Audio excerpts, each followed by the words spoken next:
Hey, look kids, it's the Chengke Toys Mad Runner RC race car. Let's check it out together.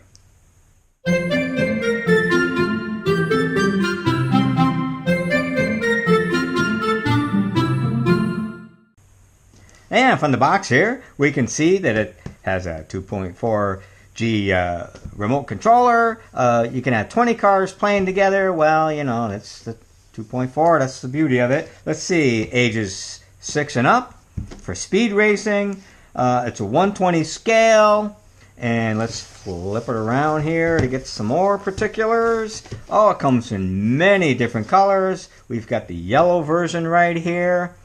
Lots of warnings and a number of different languages. You got a 4.8 volt NICCAD battery. Not exactly the most ideal. You usually get the LiPo battery these days, but we'll see how that goes. It's got a USB plug-in. And the remote controller looks like it's powered by two AA 1.5 volt batteries. Not included, but we have some, so no worries there. Let's see what we got on the side here. Nothing much there. Nothing much here. That's a green car. We have the yellow car. And let's go ahead and open up this box and see what we got inside.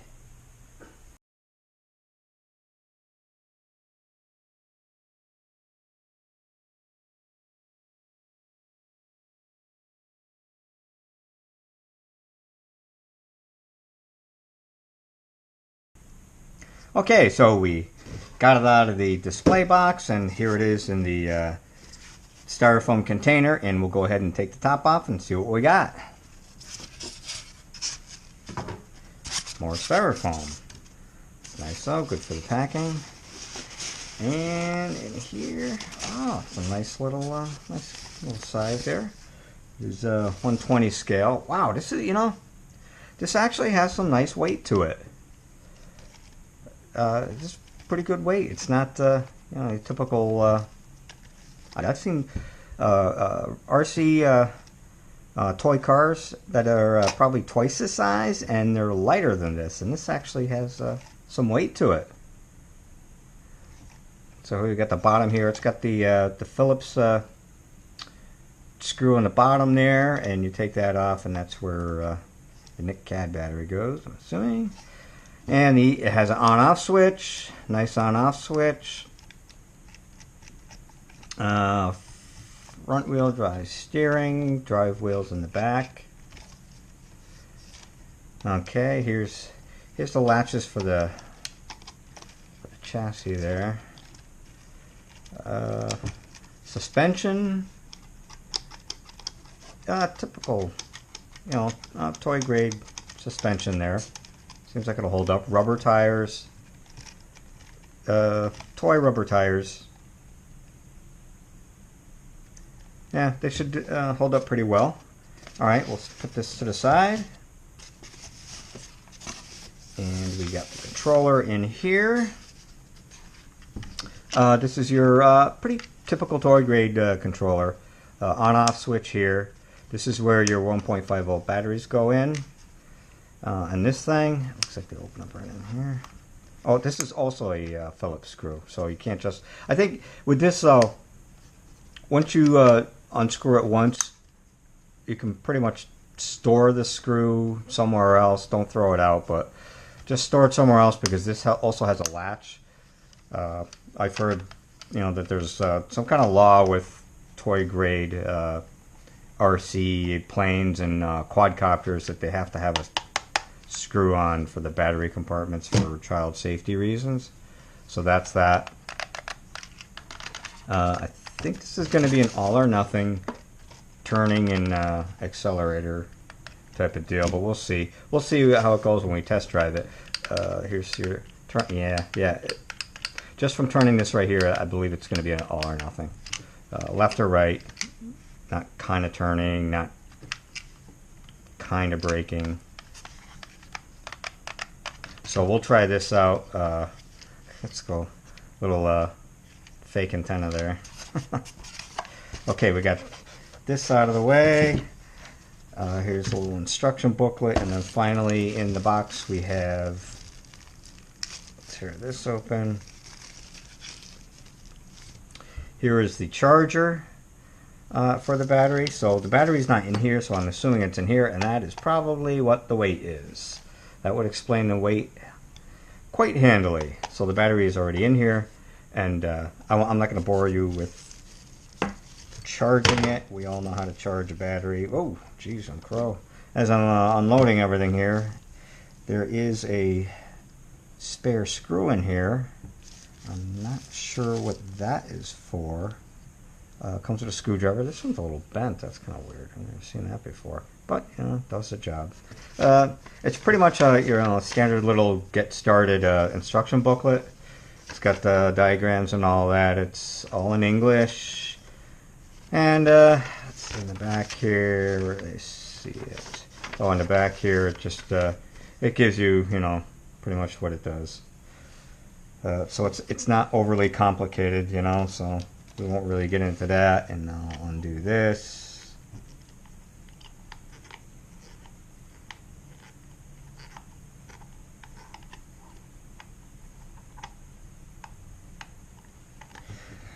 Okay, so I took this off the screw off here. It looks like this matches this. So they give you a spare screw, which is nice, very considerate of them. And this thing is just like the battery compartment on the remote. You got a latch here, and this will reveal the NIC CAD battery, so you can probably store this as well, because this goes on just like so and clips in just like that. So I mean, and that should do, really, that should do it. I mean, if you want to put the screw back in, that's fine, but it's nice to know that it's not an absolute necessity because of the latch. Okay, and here is the NIC CAD battery. The plug, and plug it in thusly.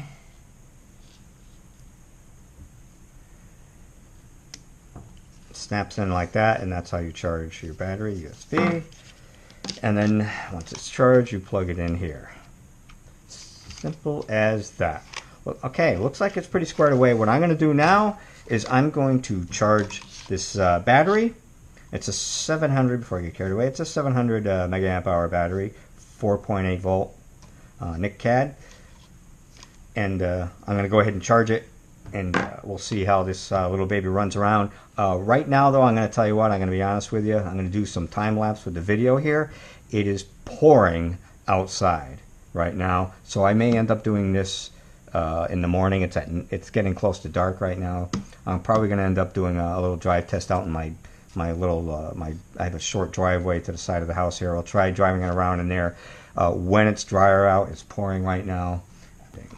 So we'll catch you on the other side of that test drive. I'll just drive it around, and then I'll give you comments after I get done with the test driving.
Okay, guys. Hey, we're back, and I had my little driveway run of this little baby, and I have to tell you, I'm pretty impressed with it.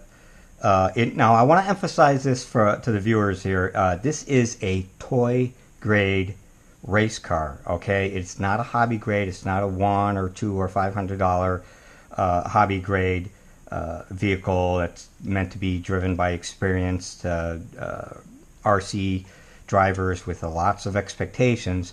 This is a beginner RC race car. Okay, it measures about 8.5 in length, 5.5 wide. Okay, it does run on a NickCad battery, which is different from a LiPo battery. If you're wondering what the difference is, it's in the amount of power that goes into the vehicle, whether it's a car or a quadcopter or an airplane.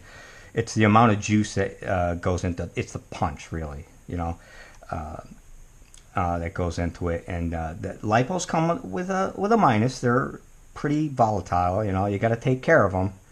But overall, LiPos are the standard now battery that is supplied with RC vehicles. They still do obviously sell vehicles that run on NickCad. This is one of them. Nothing wrong with a NickCad. I still have one of my RC cars that use a NickCad. And I say, and a lot of hobbyists are going to like, oh my God, I can't believe you're saying that. But if we're talking about beginners, people who are just getting into the hobby, or if you're giving this to a child, he or she is not going to know the difference. And they're really not. And to be honest with you, I think a NickCad is a safer choice for a battery than a LiPo battery anyway for a child. So there's that. And I know opinions vary, but that's my personal opinion. Also, I did want to point out before I get into the driving characteristics, on the bottom here, I didn't mention in the beginning, here is where you can tweak the steering for the vehicle, left or right, either side there if you need to. I did not need to. This thing drove perfectly straight with just running it this way without using the steering. It ran perfectly straight, so I didn't need to adjust anything. But if you needed to, it's right down there. Other than that, we'll get into the driving characteristics of this. It actually drives very well. It gunned pretty well. It had good speed. I didn't clock the actual speed, but it ran fast enough for a kid to enjoy, certainly. I did notice something, and I'll point it out in the video. I've already pointed it out in the video.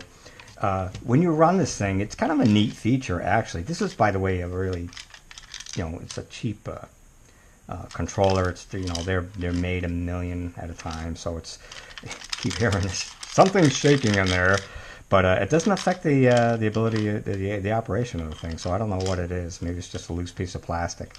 But anyway, when I ran this thing, I noticed if you gun it and you go forward at a high rate of speed, if you just put it in reverse, this thing just spins right around, and then you can just gun it again, and it goes forward.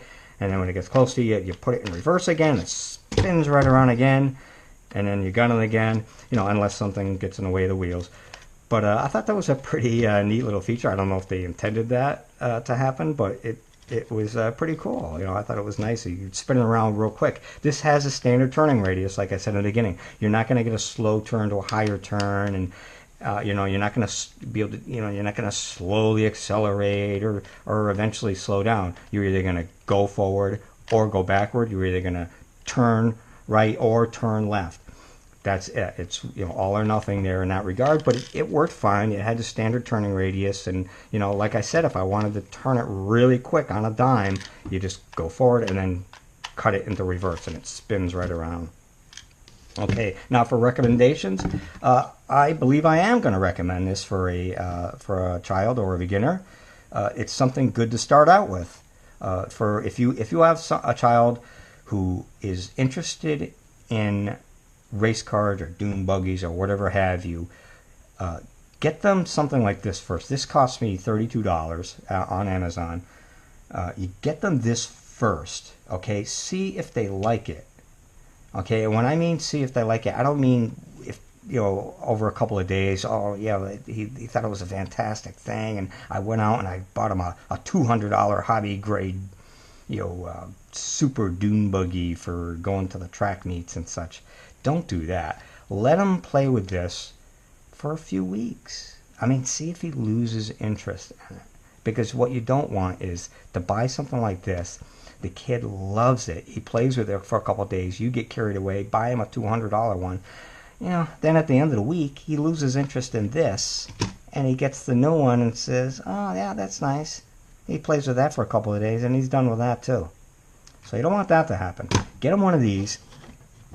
Like I said, it works perfectly fine. It'll entertain a child certainly well enough. You know, they're looking to race around and have some fun with a great little toy race car. One of these babies will do the trick. With that, I want to bring this forward here. We'll look at the box again. And with that, we'll call it a video. Again, this is the Chengke Toys Mad Runner RC race car. Probably a perfect choice for a small child, beginner race car driver. And I really think it can get them into racing, and maybe they'll move on from there and get a hobby grade. That's it for this video. I hope you enjoyed it. Give it a like if you liked it. Don't hesitate to subscribe for more, and I'll talk to you soon.